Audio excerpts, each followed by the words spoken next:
Ese asesino en serie, además de devorar los restos de sus víctimas, aún guardaba huesos para hacer un altar y sentirse cerca de ellas. Lo peor es que contó todo eso en entrevistas sin el menor asomo de remordimiento, como si fuera algo natural. Detrás del día a día de personas aparentemente comunes que no harían daño a nadie, a veces se esconden verdaderos monstruos calculadores de quienes nadie sospecharía los crímenes si no hubieran sido descubiertos por la policía. Como por ejemplo Wesley Dodd, otro asesino en serie que declaró en las entrevistas que la única forma de prevenir que lastimara a otra persona era si recibía la pena de muerte. Si me escapo, prometo que lo haré de nuevo y disfrutaré cada minuto de ello. Esas fueron algunas de las palabras más perturbadoras que Wesley Alan Dodd pronunció, no solo como una advertencia, sino como una fría confesión de su naturaleza. Pocos podrían imaginar la mente detrás de actos tan sombríos y la frialdad con que describía sus propios crímenes. Su última entrevista, realizada poco antes de su ejecución, reveló una complejidad aterradora. Un hombre consciente de sus acciones, consciente de su monstruosidad y al mismo tiempo fatalmente resignado al destino que él mismo creó.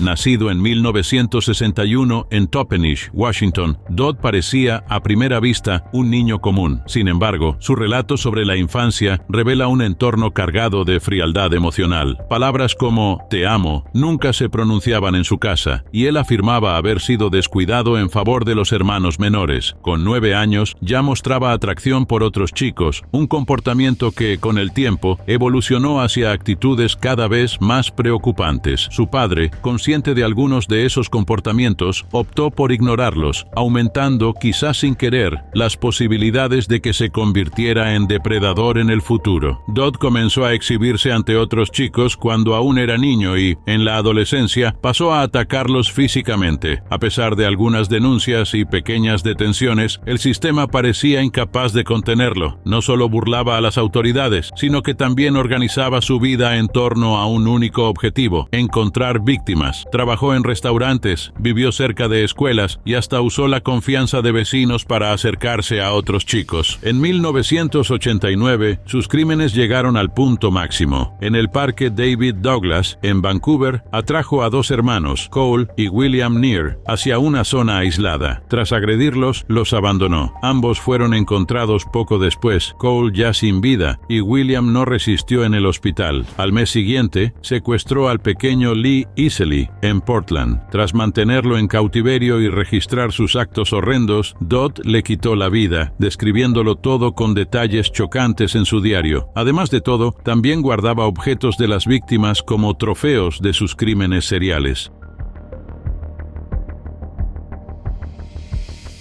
Dodd fue capturado en noviembre de 1989, tras intentar secuestrar a otro niño en un cine. Los empleados sospecharon y, con la ayuda de un espectador, consiguieron detenerlo hasta la llegada de la policía. Lo que siguió fue una confesión llena de detalles que impresionó incluso a los investigadores más experimentados. En su casa, descubrieron recortes de periódicos sobre los crímenes, planes de futuros ataques, un rack donde mantenía a sus víctimas, que él mismo construyó, y lo más perturbador, un diario. En él, Dodd describía sus acciones con una frialdad aterradora. Sus palabras no dejaban dudas. Sentía placer al infligir sufrimiento. Antes de su ejecución en 1993, Dodd participó en una serie de entrevistas que permanecen como uno de los registros más perturbadores de su personalidad. Admitió sin rodeos que nunca tendría control sobre sus impulsos y que la única solución era recibir la pena capital. Durante esas conversaciones, reconocía su maldad, pero mostraba una curiosa combinación de resignación y autocompasión. What would be your intention if you're forced to live in prison? Do everything I can to escape, and if necessary, kill prison guards on the way out. And I'll go right back to doing what I did before as soon as I hit the streets. Which is what? Kill kids. So you should be executed for the safety of others. Yes. Dodd intentó justificar sus acciones diciendo que los crímenes eran resultado de deseos incontrolables. En cierto momento, afirmó que el sistema había fallado, pero que, al mismo tiempo, no había nada más que hacer. Incluso escribió un panfleto ofreciendo consejos a padres sobre cómo proteger a sus hijos de personas como él. Wesley Allen Dodd eligió la horca, alegando que era justo morir del mismo modo en que había quitado la vida a sus víctimas. El 5 de enero de 1993 fue ejecutado en la Penitenciaría Estatal de Washington, en Walla Walla. Poco antes de su muerte, habló sobre encontrar paz en su fe, pero esas palabras sonaron vacías para quienes conocían la magnitud de sus crímenes. Las entrevistas y escritos de Dodd dejaron un legado de horror y perplejidad. Expuso, con una claridad brutal, los límites fallidos del sistema y las profundidades de la mente de un depredador. Su historia es una de las más oscuras de la criminología estadounidense, un recordatorio de que el mal, cuando se le ignora, puede crecer hasta alcanzar proporciones devastadoras. Richard Ramírez, conocido como Night Stalker, fue uno de los asesinos en serie más temidos de los Estados Unidos. Entre 1984 y 1985, aterrorizó a California con una serie de ataques brutales e impredecibles. Pero, además de sus crímenes, fue su actitud en entrevistas lo que dejó al mundo sin palabras. Ramírez hablaba de sus actos con frialdad, orgullo y una calma perturbadora, revelando una mente profundamente sombría. Nacido el 29 de febrero de 1960 en El Paso, Texas, Richard Leiva Muñoz Ramírez creció en un entorno difícil. Su padre, un trabajador ferroviario, era violento y agredía con frecuencia a su familia. Desde pequeño, Ramírez sufrió una serie de accidentes que resultaron en lesiones cerebrales, algo que muchos especialistas señalaron más tarde como un factor relevante para su falta de empatía. En la adolescencia, la vida de Ramírez tomó un giro aún más sombrío. Su primo Miguel Ramírez, veterano de la guerra de Vietnam, empezó a influenciarlo. Miguel contaba historias sobre los horrores de la guerra, el sufrimiento y los asesinatos, mostrando fotos perturbadoras de sus víctimas. Cuando Richard tenía apenas 15 años, presenció cómo Miguel asesinó a su propia esposa. En lugar de horror, el acto despertó en Richard una fascinación mórbida, moldeando su visión del mundo. En 1982, Ramírez se mudó a California, donde comenzó a cometer pequeños hurtos para sostener su vida errática. Pero, en 1984, inició una serie de crímenes que aterrorizarían al Estado. En sus ataques, entraba en casas durante la noche, agredía y robaba a sus víctimas. Algunas eran perdonadas, otras asesinadas. Usaba armas variadas, desde cuchillos hasta martillos, y con frecuencia dejaba símbolos satánicos en las escenas del crimen, alimentando su imagen de agente del mal. Sus métodos eran impredecibles, y eso confundía a las autoridades. No tenía un patrón claro de víctimas. Atacaba a jóvenes, ancianos, hombres, mujeres. La única constante era su crueldad y el placer que parecía obtener de sus acciones. La captura de Ramírez ocurrió en agosto de 1985, gracias a una combinación de suerte y esfuerzo comunitario. Tras ser identificado por una huella dactilar encontrada en un coche robado, su foto fue divulgada por los medios. Al día siguiente, vecinos de Los Ángeles lo reconocieron en la calle y lo persiguieron. Ramírez fue golpeado por la multitud hasta la llegada de la policía. Su captura trajo alivio a la ciudad, pero el verdadero horror aún estaba por venir. Tras ser arrestado, Ramírez no mostró remordimiento. Durante las entrevistas, hablaba con frialdad sobre su naturaleza. Afirmó que llevaba el mal dentro de sí y que eso era parte de quien era. Ramírez parecía fascinado por la atención que recibía, especialmente de admiradores que lo veían como una figura casi mítica. Hizo referencias frecuentes al satanismo, diciendo que encontraba fuerza en sus creencias, pero lo que más chocaba era su falta de emoción. Cuando se le preguntaba por sus víctimas, se negaba a responder o desviaba el tema, reforzando su indiferencia. Sus palabras fueron tan perturbadoras como sus actos. Who are you?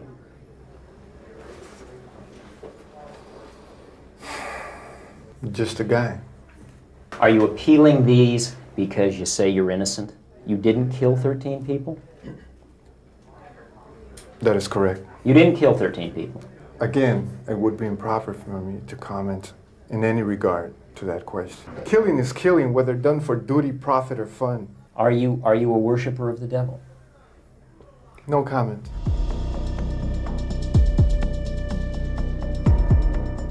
En 1989, Richard Ramírez fue condenado por 13 asesinatos, además de intentos de homicidio, agresiones y robos. Recibió 19 penas de muerte, pero se burló de la sentencia. En una declaración, dijo que la muerte siempre formó parte del territorio y que él se vería en Disneyland. En el tribunal, llegó a exhibir un pentagrama dibujado en la palma de la mano, reafirmando su conexión con el satanismo. A pesar de la sentencia, Ramírez permaneció en el corredor de la muerte durante más de 2 décadas, viviendo entre cartas de admiradores y propuestas de matrimonio. El 7 de junio de 2013, antes de ser ejecutado, Ramírez murió por complicaciones de un linfoma. Tenía 53 años. Incluso en la muerte, su figura siguió atrayendo atención, tanto por la crueldad de sus actos como por sus declaraciones enigmáticas y aterradoras. No dejó solo un rastro de víctimas, sino también un legado de misterio y horror. Sus entrevistas mostraron a un hombre que no buscaba redención ni justificaciones. Para él, el mal no era algo que combatir, sino abrazar. No solo cometió crímenes, hizo de ellos una parte de su identidad, y eso es lo que hace su historia tan inquietante. No es difícil acabar con alguien. Si tienes la mente para eso, es hasta fácil. Esas palabras, dichas por Gary Ray Bowles, marcaron sus entrevistas tras su captura, revelando una frialdad perturbadora y a un hombre sin remordimiento por los actos horribles que cometió. Conocido como el asesino de la PRI 95, famosa autopista interestatal de los Estados Unidos, Bowles dejó un rastro de miedo a lo largo de la costa este del país en 1994, con una serie de crímenes que conmocionaron al país. Gary Ray Bowles nació el 25 de enero de 1962 en Clifton Forge, Virginia. Antes siquiera de conocerlo, su padre falleció por una enfermedad pulmonar. Su madre, Frances, volvió a casarse, pero la nueva unión trajo años de abusos para Bowles y su hermano mayor. Su padrastro, un alcohólico violento, golpeaba con frecuencia a la familia. Con 13 años, Bowles reaccionó, enfrentando al padrastro en una pelea física que dejó al chico gravemente herido. A pesar de eso, su madre decidió continuar en el matrimonio, lo que llevó a Bowles a huir de casa. Viviendo en la calle, se sostuvo con trabajos precarios y clandestinos. Ese periodo marcó el inicio de su trayectoria de violencia, ampliada por una detención en 1982, cuando fue acusado de agredir a su novia. Su vida delictiva continuó tras su liberación, con condenas por robo y asalto. En 1994, Bowles inició una serie de asesinatos brutales que pronto lo colocaron en la lista de los 10 más buscados del FBI. Todo comenzó en marzo de ese año, cuando conoció a John Hardy Roberts, un hombre de 59 años, en Daytona Beach, Florida. Roberts ofreció alojamiento temporal a Bowles, pero terminó siendo asesinado en un ataque violento. Bowles admitió haber usado la tarjeta de crédito de la víctima para huir, dejando pistas que lo vinculaban al crimen. En los meses siguientes, continuó su trayectoria de terror, matando a otros 5 hombres en diferentes estados, incluidos Georgia, Maryland y Florida. Su modus operandi consistía en vender servicios clandestinos, de naturaleza íntima, a las víctimas antes de atacar. En sus propias palabras, los ataques estaban motivados por una combinación de rabia y alivio. Bowles no mostró remordimiento en sus entrevistas. Cuando le preguntaron cómo se sentía después de los asesinatos, declaró sentir algo cercano al alivio. How did you feel afterwards leaving his body behind? I don't know. I felt all right, you know. There's not really a way to describe it, you know. It's just, I guess, relief. Su justificación para los crímenes era vaga, atribuyendo a menudo su rabia a hombres que, según él, serían responsables de eventos traumáticos en su vida, como cuando una novia suya interrumpió su propio embarazo. Una de las declaraciones más perturbadoras de Bowles fue su descripción de lo fácil que era quitar una vida. Hablaba de ello con la misma naturalidad con que alguien describiría un trabajo manual. Esas palabras, repetidas en entrevistas, ofrecieron un vistazo de su mente, fría, calculadora y sin arrepentimientos. Bowles fue finalmente capturado en noviembre de 1994 en Jacksonville Beach, Florida, tras matar a Walter Jamel Hinton. Durante el juicio confesó los 6 asesinatos y recibió la pena de muerte. Su último crimen, el de Hinton, implicó el uso de una piedra de 18 kilos para agredirlo mientras dormía, seguido de actos de extrema violencia. El caso de Bowles sacó a la luz debates sobre traumas infantiles y la formación de criminales, pero él mismo rechazaba cualquier intento de justificar sus acciones por esos motivos. A pesar de su historial trágico, Bowles dejó claro que sus actos eran decisiones conscientes. El 22 de agosto de 2019, Gary Ray Bowles fue ejecutado por inyección letal en la prisión estatal de Florida. Antes de su ejecución, pidió 3 cheeseburgers, papas fritas y bacon como su última comida. Sus últimas palabras fueron dirigidas a las familias de las víctimas, diciendo que sentía mucho su dolor. Sin embargo, el tono de sus entrevistas a lo largo de los años dejó dudas sobre la sinceridad de cualquier remordimiento. Gary Ray Bowles será recordado no solo por sus crímenes, sino por sus declaraciones perturbadoras que resuenan con una mente marcada por la violencia y la frialdad. Sus entrevistas revelaron a un hombre que reconocía su propia oscuridad y la aceptaba como parte de quien era, un testimonio sombrío de lo que sucede cuando los traumas y las decisiones peligrosas se cruzan. Jeffrey Lionel Dahmer, también conocido como el caníbal de Milwaukee, es uno de los nombres más chocantes de la historia criminal moderna. Sus acciones aterradoras, que culminaron en la muerte de 17 hombres y jóvenes entre 1978 y 1991, no son solo horribles por los crímenes en sí, sino por lo que reveló en entrevistas tras su captura. Esas confesiones expusieron una mente que parecía tranquila pero profundamente perturbada, dejando tanto a los medios como al público perplejos. Jeffrey nació el 21 de mayo de 1960 en Milwaukee, en los Estados Unidos, en una familia aparentemente común. Su padre era químico y su madre ama de casa, pero dentro del hogar la estabilidad era solo una fachada. Las discusiones frecuentes entre los padres y la ausencia emocional dejaron marcas profundas en el joven Jeffrey. De niño, desarrolló una macabra fascinación por los huesos de animales, guardando restos que encontraba y explorando las carcasas. Esto se vio como una curiosidad peculiar, pero no levantó alarmas en la época. Con el pasar de los años, su timidez se transformó en aislamiento. En la adolescencia, comenzó a beber en exceso y a exhibir comportamientos cada vez más extraños. Cuando sus padres se divorciaron, Jeffrey se quedó solo en casa, lo que marcó el inicio de su trayectoria para convertirse en uno de los asesinos más notorios de la historia.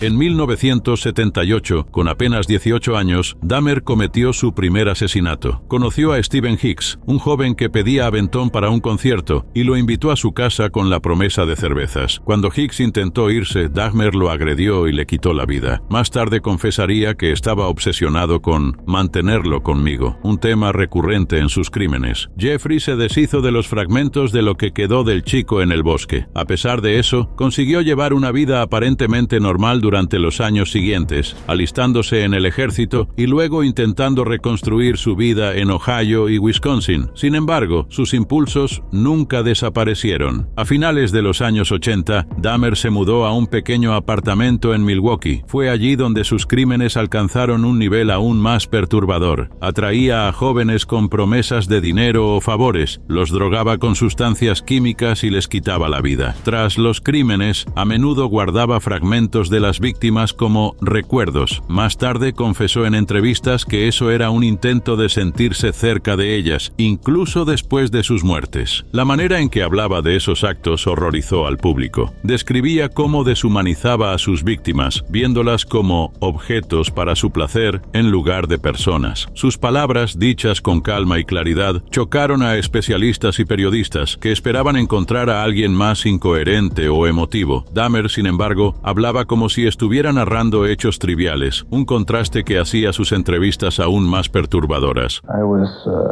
branching out. That's when the cat started eating of the heart and the arm muscle. It was a way of making me feel that they were a part of me. Then I tried to keep the person alive by inducing a zombie-like state. Not because I was angry with them, not because I hated them, but because I wanted to keep them with me. And as my obsession grew, I was saving body parts such as skulls and skeletons, and eventually I did turn to cannibalism. If you were out on the street now, would you still be committing the crimes? Probably. If this hadn't happened, there's no doubt I probably would be. La detención de Dahmer ocurrió en 1991, cuando una de sus víctimas, Tracy Edwards, logró escapar de su apartamento y llamó a la policía. Lo que los agentes encontraron dentro de la vivienda era una verdadera escena de terror. Restos humanos guardados en distintos lugares, fotografías detalladas de sus víctimas y un barril con partes de cuerpos sumergidas en sustancias químicas. La noticia del arresto rápidamente tomó los noticieros, pero lo que vino después dejó al mundo en shock. Durante las investigaciones, Dahmer confesó detalladamente cada uno de los 17 asesinatos. Habló abiertamente sobre sus motivaciones, explicando que quería crear un altar con huesos y cráneos para sentirse poderoso. Cuando se le preguntaba por sus sentimientos tras los crímenes, admitía que sentía un extraño alivio y a veces placer. Los medios no lograban comprender cómo alguien que parecía tan tranquilo y articulado podía haber cometido tales atrocidades. Dahmer concedió entrevistas en las que explicaba sus actos con una claridad aterradora. Habló sobre cómo usaba sustancias para sedar a sus víctimas y experimentaba maneras de mantenerlas en un estado de sumisión. El público quedó especialmente horrorizado al saber que había intentado crear zombies, inyectando líquidos químicos en los cráneos de las víctimas. Cuando Dahmer reveló que comía partes de sus víctimas, dijo que lo hacía para que se convirtieran en parte de él. Afirmó que no sentía odio por las personas que mató, sino la necesidad de controlarlas completamente. Sus palabras resonaron como un testimonio de su visión distorsionada del mundo y de las personas a su alrededor. En 1992, Dahmer fue condenado a cadena perpetua sin posibilidad de libertad condicional. Incluso tras las rejas, siguió atrayendo atención, especialmente después de ser bautizado y declarar que se había arrepentido. Sin embargo, muchos vieron eso como un gesto vacío, incapaz de borrar el horror que causó. En noviembre de 1994, apenas 2 años después de su condena, Dahmer fue asesinado por un compañero de celda. La noticia de su muerte dividió opiniones. Algunas familias de las víctimas se sintieron aliviadas, mientras que otras creían que debía haber sufrido más tiempo en prisión. Jeffrey Dahmer no es recordado solo por sus crímenes, sino también por las entrevistas que dieron al mundo una visión perturbadora de su mente. Sus palabras, frías y calculadas, aún son estudiadas por psicólogos y criminólogos que intentan entender cómo alguien aparentemente común pudo cometer actos tan monstruosos. Las entrevistas de Dahmer no son solo un relato de sus crímenes, sino una reflexión sombría sobre los límites de la humanidad y lo que sucede cuando esos límites se traspasan. Siguen siendo un recordatorio inquietante de lo que puede esconderse detrás de una apariencia tranquila. No olvides suscribirte para ver más videos como este.